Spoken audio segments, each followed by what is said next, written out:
Hey, first graders, welcome back.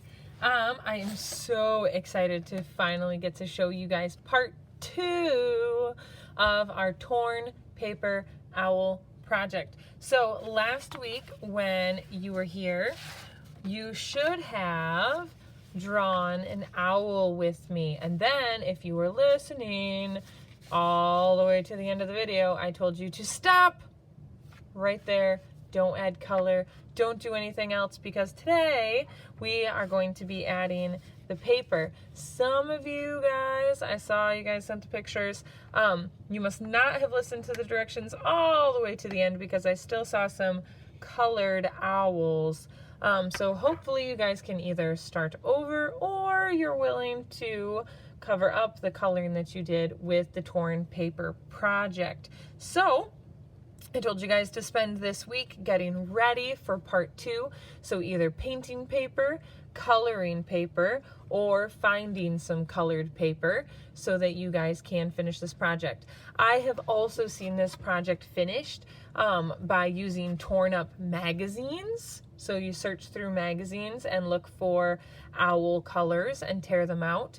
I have also seen students finish this using newspaper. So just because you may not have all the art things that you may think that you need, I bet you there are creative ways that you can finish this project at home with what you already have. I've also seen it done with brown paper bags and other things like that. So look around the house, find maybe some paper or magazines or things that nobody's using anymore, and use those for your project today.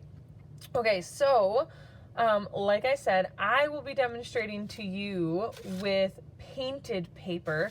So last year, my first graders got a bunch of owl colored paints, and then we just painted all over some big pieces of scrap paper. Now, this year, and last year too, we are using that paper to make our owls. So all we have to do to make these owls is tear your paper into little pieces that look like feathers and glue them on. So the goal today is to make our owls look like they have a feather texture without obviously actually gluing feathers by using torn paper. So if you look at my examples, I have one finished one that I did a few years ago, but I found that working this big takes way too long, and my first graders were very tired of cutting or ripping and gluing by the time we finally finished our owls. So I have scaled them down a bit since then, but you can see the finished product, and I just love how this feels. I love the texture. Texture, remember, is how something feels. And then this is an example that I have been working on this year with my students. So I've been working on it a little bit here and there as they work, and getting my example finished as well. And it's turning out pretty cool. So what you want to do, I'm going to give you guys some tips. You want to make sure that your papers are overlapping. And what that means is that you have your little torn pieces of paper, that they are on top of each other. Okay, so instead of gluing them like this, scattering them out, when I did this project, I did one piece, and then I would put another one slightly over top of it. Then I do another one and another one and another one. And I usually like to start at the bottom and work my way to the top. That way they overlap kind of like shingles, and then they look like layers of feathers.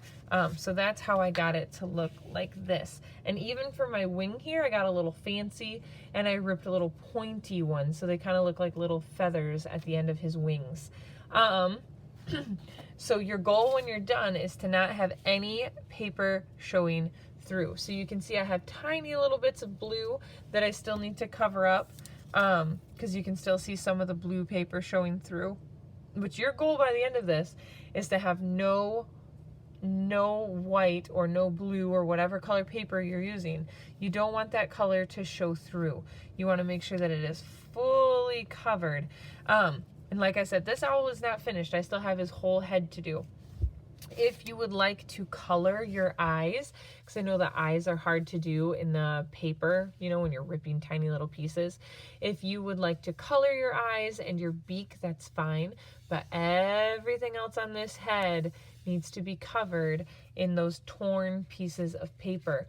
Also, keep in mind, you guys can use, like, especially if you did your owl on white or on blue paper, you can rip white paper and make a snowy owl, okay? Even my students here that were using the painted paper, they just flipped it over and used the back side so that they could have white areas of their owl. So there's a lot of ways to do this, and I know that you can be successful.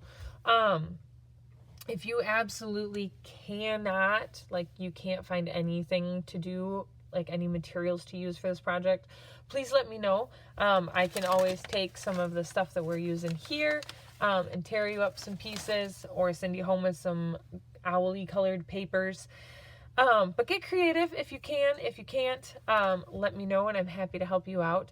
But this is an important lesson for us to learn about texture, to learn about following directions. A lot of my students had a hard time ripping their pieces small enough, because when we do huge pieces like this, it doesn't look like feathers anymore, right? To look like feathers, we do have to keep those pieces small.